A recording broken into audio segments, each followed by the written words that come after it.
Baiklah, Assalamualaikum warahmatullahi wabarakatuh. Waalaikumsalam warahmatullahi wabarakatuh. Alhamdulillahirabbil alamin. Wassalatu wassalamu ala asrofil anbiya'i wal mursalin wa ala alihi wa ashabihi rasulillahi ajmain. Puji syukur marilah kita panjatkan kehadiran Allah Subhanahu wa taala yang telah melimpahkan rahmat dan karunia-Nya kepada kita semua sehingga kita dapat berkumpul di Zoom ini dalam rangka melaksanakan program parenting di TK Harapan Ibu, PAUD Harapan Ibu. Baiklah, yang pertama saya selaku pendidik dan moderator.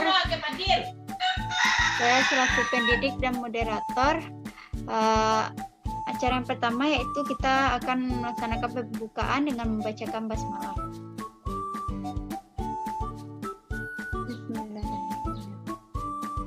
Acara yang kedua yaitu kata sambutan yang akan disampaikan oleh ketua yayasan kita selaku pemateri kita juga pada hari ini, yaitu kepada Ibu Putri Yulia Pratiwi. Kita persilakan. Baiklah, Assalamualaikum warahmatullahi wabarakatuh.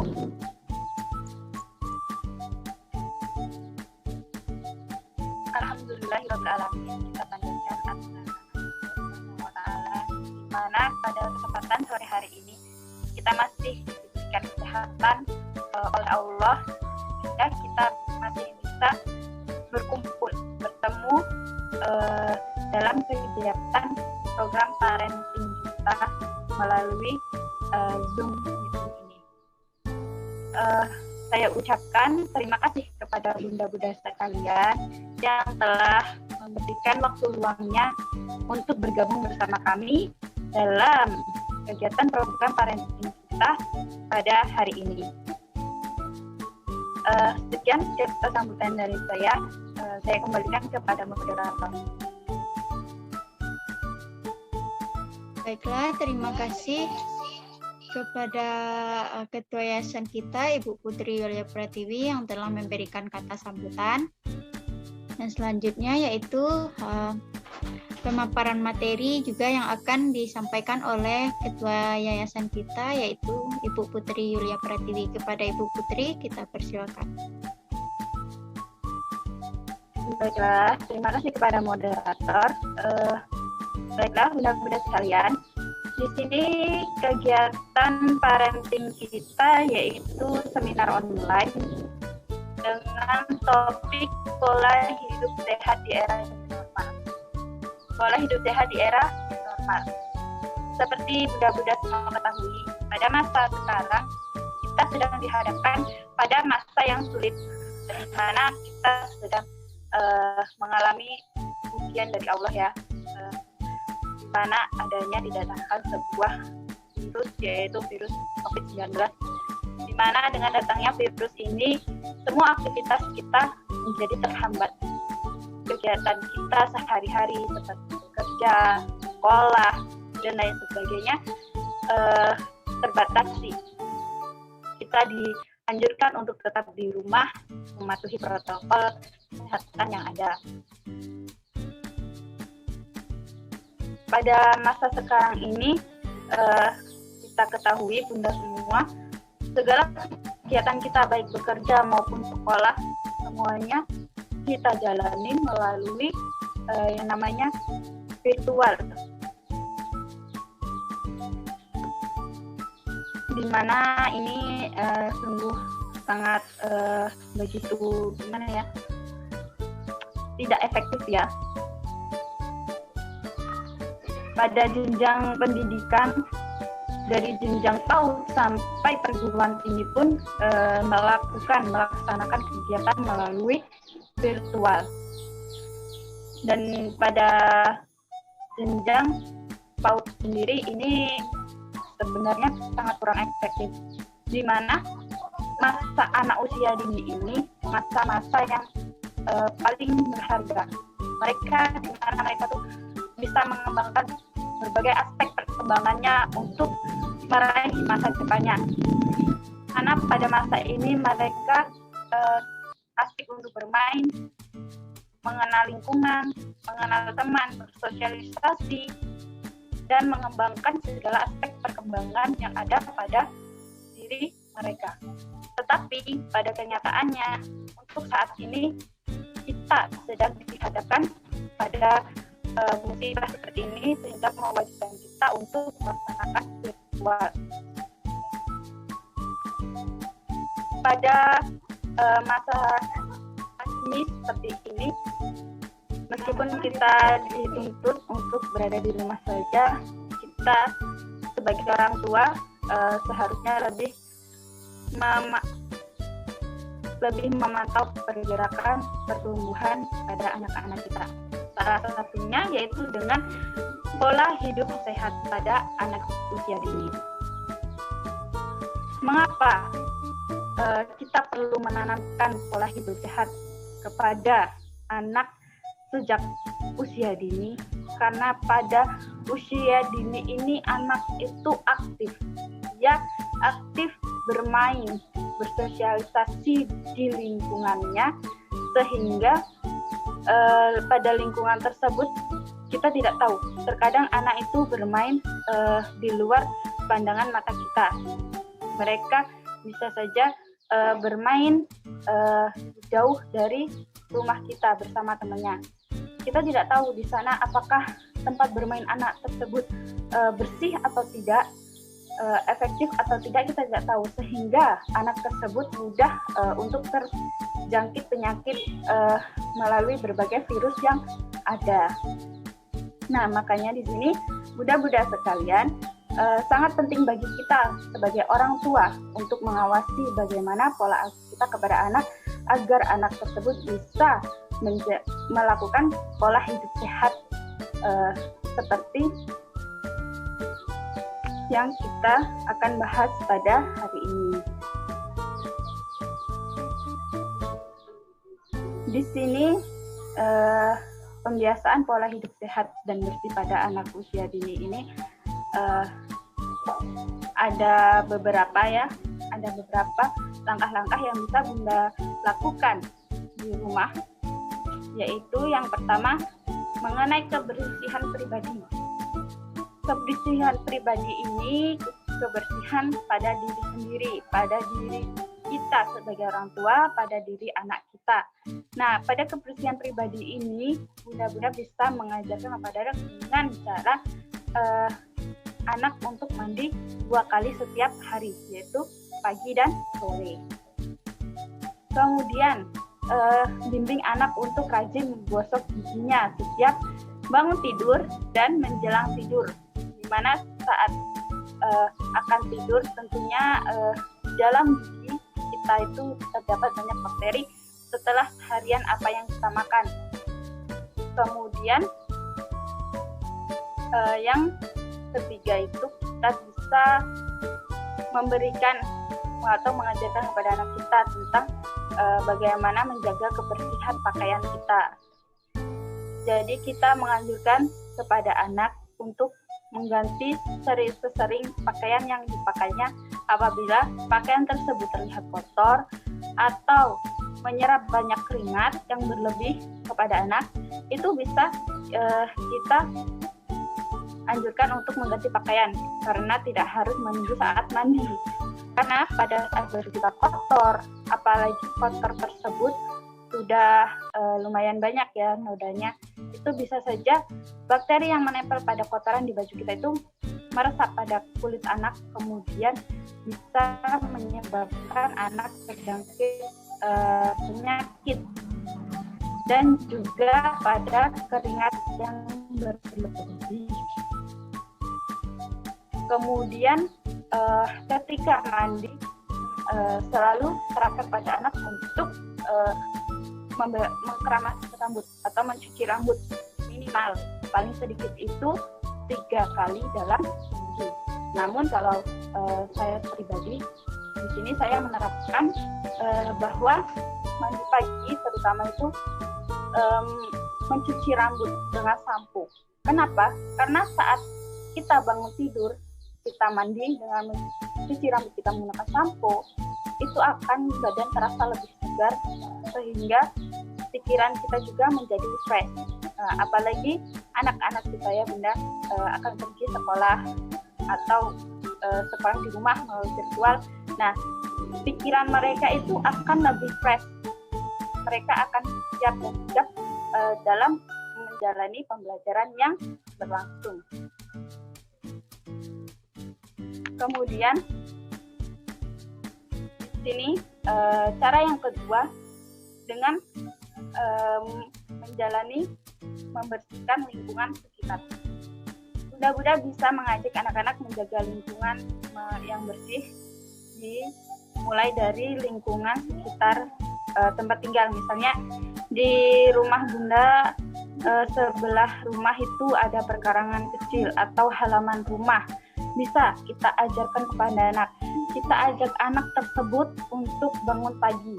Kemudian kita menyapu halaman. Dengan kita menyapu halaman, otomatis halaman kita menjadi bersih.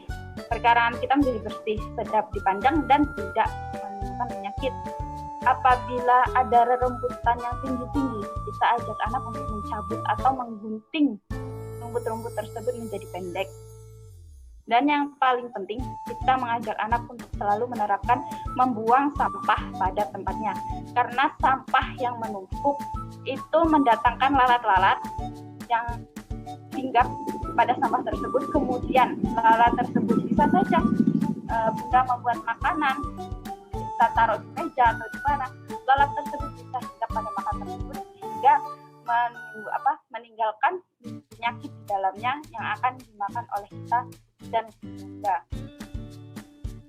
Kemudian kita juga harus menanamkan sejak dini penggunaan toilet kepada anak untuk buang air besar maupun buang air kecil, karena kebiasaan seperti ini sangat perlu kita tanamkan kepada anak ya, karena sebagai kebersihan juga sebagai sopan santun.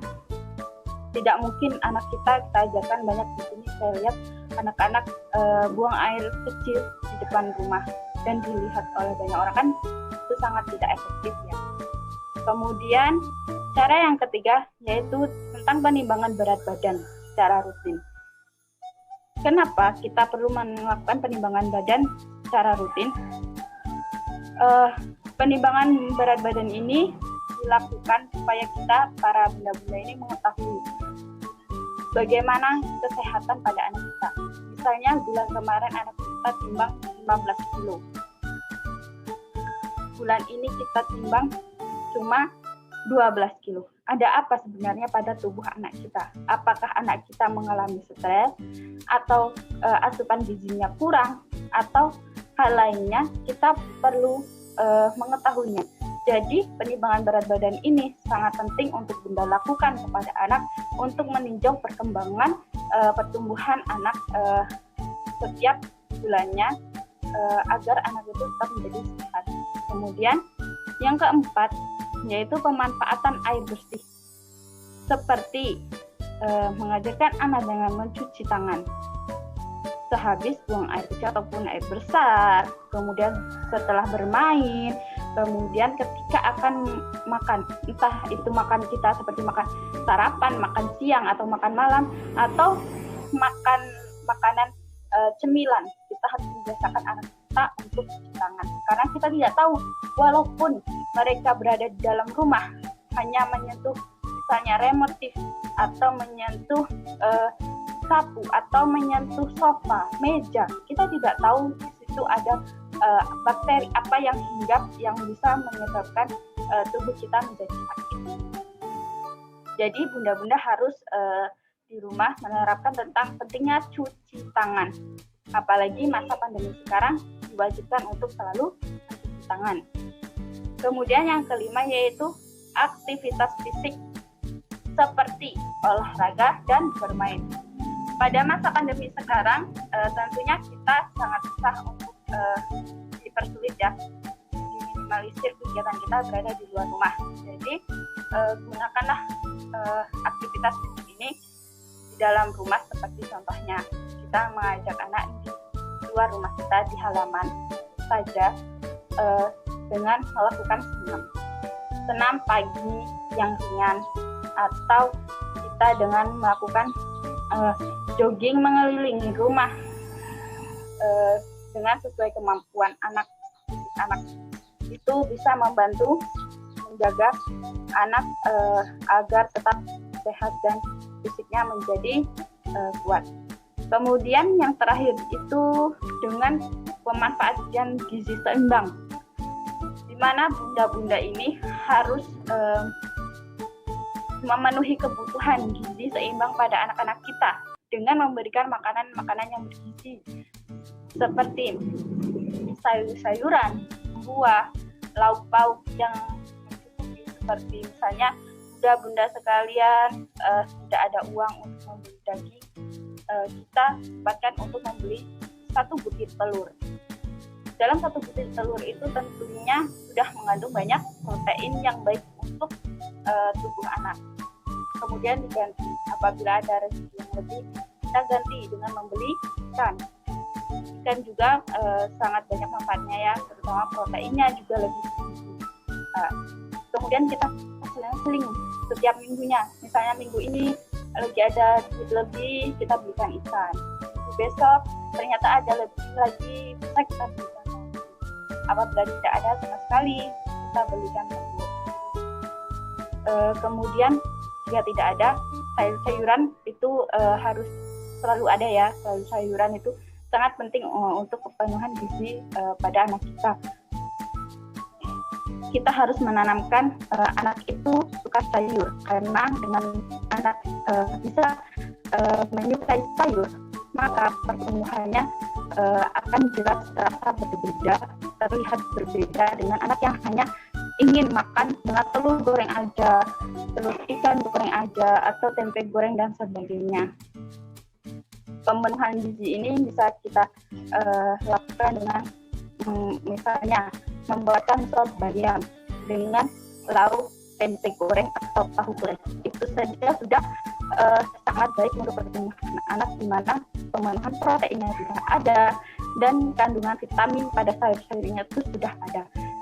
Dan jangan biarkan ya anak-anak kita, para bunda, untuk berlebihan mengkonsumsi atau jajanan makanan ringan. Sebaiknya kita mengolah sendiri makanan camilan yang baik untuk anak.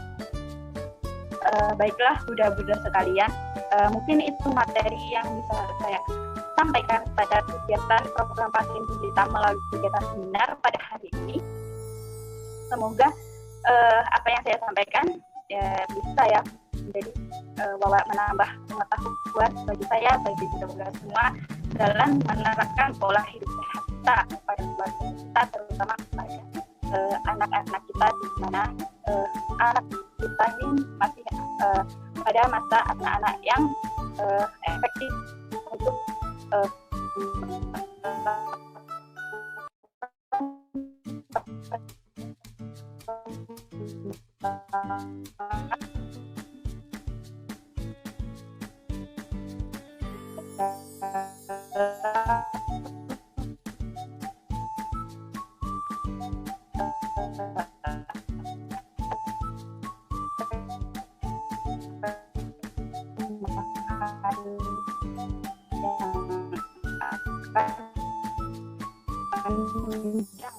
kemampuannya pada masa yang akan datang.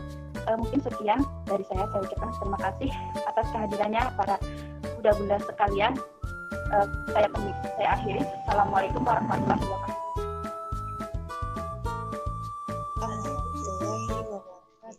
Baiklah, itulah pemaparan materi dari Ketua Yayasan kita, yaitu Ibu Putri Yulia Pratiwi. Selanjutnya, apakah ada dari wali murid yang ingin mempertanyakan tentang program parenting kita pada hari ini? Izin bertanya, Bu. Ya, kepada Ibu Salma kita persilakan. Baiklah, nama saya Salma. Pertanyaan saya yaitu Bagaimana pendapat Ibu terhadap peran orang tua pada anak-anak yang sangat susah untuk diajak menjalani hidup sehat? Terima kasih.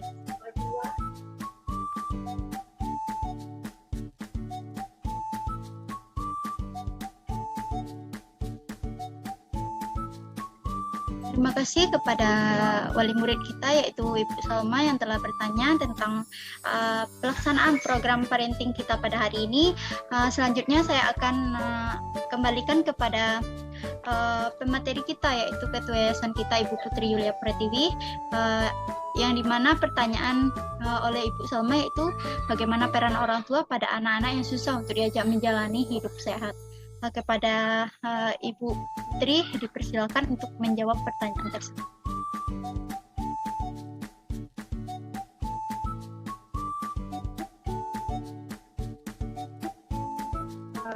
Baik, jelas. Di sini saya akan coba menjawab pertanyaan dari Ibu Salma. Begini ya, Ibu, anak itu tidak mungkin mau menjalankan sesuatunya dengan cara diperintah, seperti kita memerintah anak, ayo anak-anak, ayo nak, mau tidur, kamu harus langsung mandi. Mungkin anak tidak akan mau untuk melaksanakannya, walaupun tujuan kita melakukan hal tersebut untuk menjaga pola hidup anak itu menjadi sehat. Namun tentunya anak tersebut tidak akan pernah mau, karena itu secara tidak langsung memerintah anak tersebut, karena anak itu